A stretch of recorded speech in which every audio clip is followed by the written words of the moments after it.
Alright, good morning students. Today I want to discuss Pythagoras theorem once again on the board. Okay, and I also want to discuss a couple of questions based on Pythagoras theorem. Alright, so be attentive. This is going to be a short video because most of you do not watch the entire video. So I'm going to try and shorten the videos a little bit. Alright, now what is the Pythagoras theorem?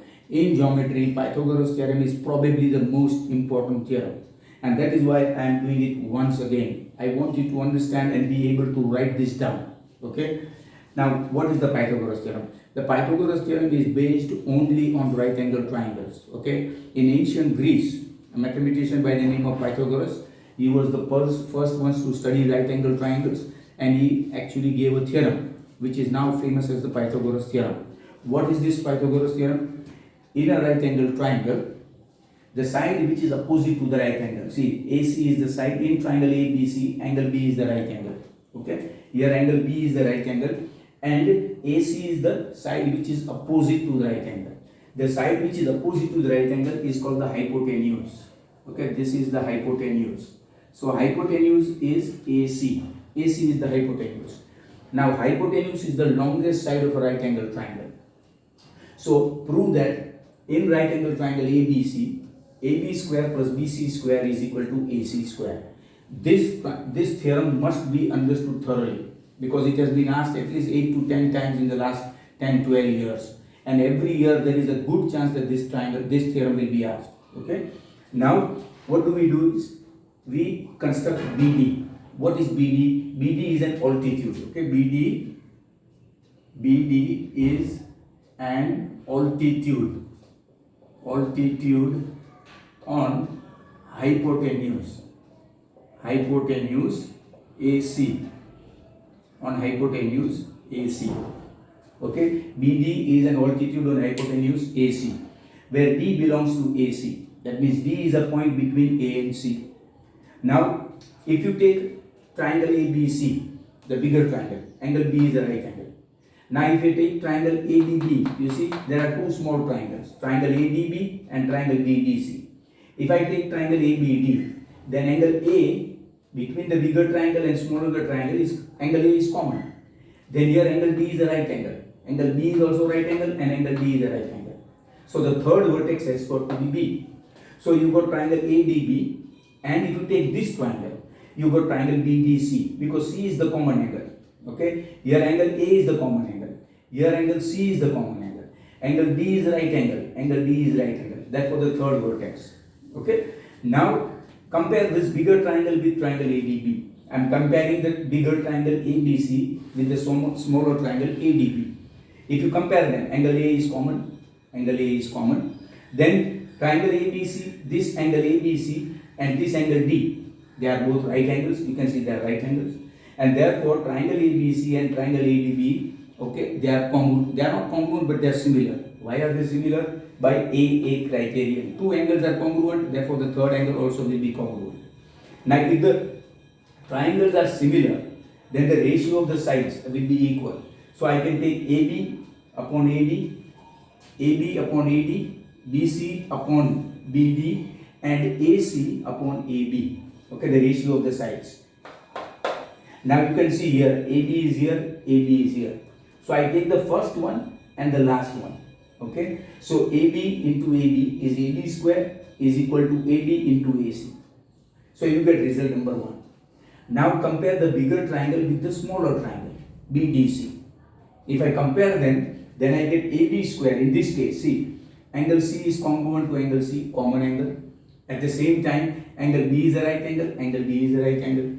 Therefore, triangle ABC, the bigger triangle, and the smaller triangle are similar. Why are they similar? AA criterion. If the triangles are similar, then take the ratio of sides. If I take AB upon BD, BC upon CD is equal to AC upon BC. Okay. Now you can see here BC is repeated. BC is repeated. So if I cross multiply BC into BC square, CD into AC, result number 1 and result number 2. Now all I have to do is add the two results. If I add result 1 and 2, I get AB square plus BC square, AD into AC, see here, AD into AC plus CD into AC. Okay, so therefore I get AD and CD I can take in bracket. AC I can take common. AC I can take common. Now AD plus CD. If you look at the figure, AD plus CD is equal to AC. So therefore AB square plus BC square is equal to AC square. And this is what is Pythagoras theorem. Prove that in right angle triangle AB square plus BC square is equal to AC square, where angle B is the right angle and AC is the hypotenuse. Now there are some simple questions based on this theorem. Remember one thing, you may not be given triangle ABC. You may be given in the question triangle DEF. In triangle DEF, angle E is a right angle. Prove that DE square plus EF square is equal to DF square. You should be able to write this just like that. Okay? If you can't write it, then there is a problem. Okay? After studying this, no matter what triangle is given, triangle DEF or triangle PQR, you should be able to write. My suggestion is you to write the proof once again by using any one of these two and see whether you can write the proof or not. Alright? Now, some questions. See, you may be given length of 3 sides of a triangle. Length of 3 sides of a triangle. For example, 2, 3 and 4. Okay? 2, 3 and 4. Length of any 3 sides. You want to find out whether the triangle is right angled or not. Okay? So, to find out whether the triangle is right angled or not, we take the smallest 2 sides. 2 is less than 3 is less than 4. Now, square 2 and 3. 2 square plus 3 square. 4 plus 9, 13. But square of 4 is 16. So therefore this is not equal to square of 4. And therefore triangle is not right angled. Take another example. 3, 4 and 5. Okay. If I take 3, 4 and 5. 3 and 4 are less than 5. 3 square plus 4 square is 25. Which is equal to square of 5. Which is the third side.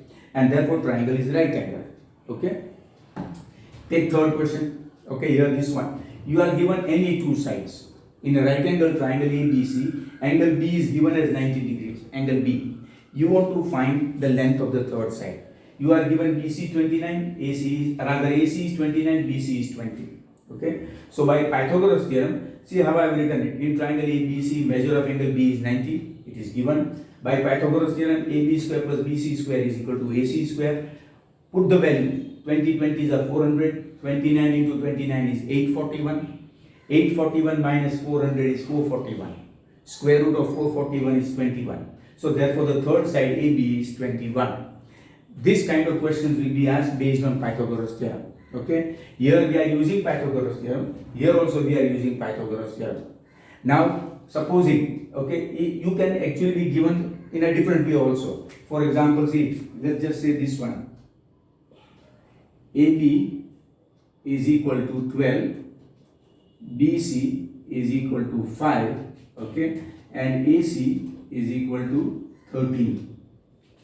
Now the question may be, find out whether the triangle is right angled, and if it is right angled, which angle is a right angle. So see, therefore, okay, 5 is less than 12 is less than 13. Okay, so therefore I can write 5 square plus 12 square, 5 square plus 12 square.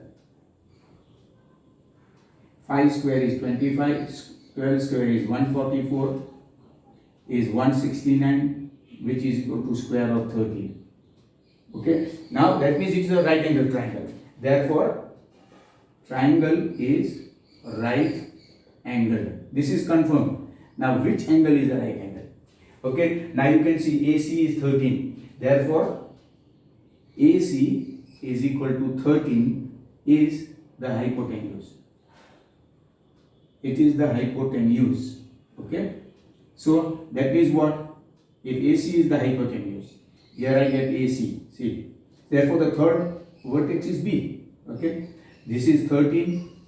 Now AB is 12 and this is 5. Okay. So therefore angle B is the right angle. Angle B is the right angle. Now you can see what was asked in this question. We are given AB, BC and AC. You want to find whether it is a right angle triangle or not.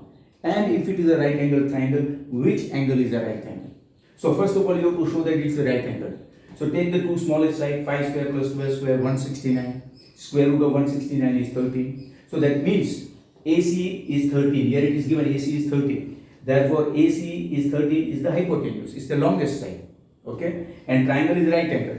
Therefore angle B, which is opposite to AC, that angle must be a right angle. Therefore, angle B is a right angle.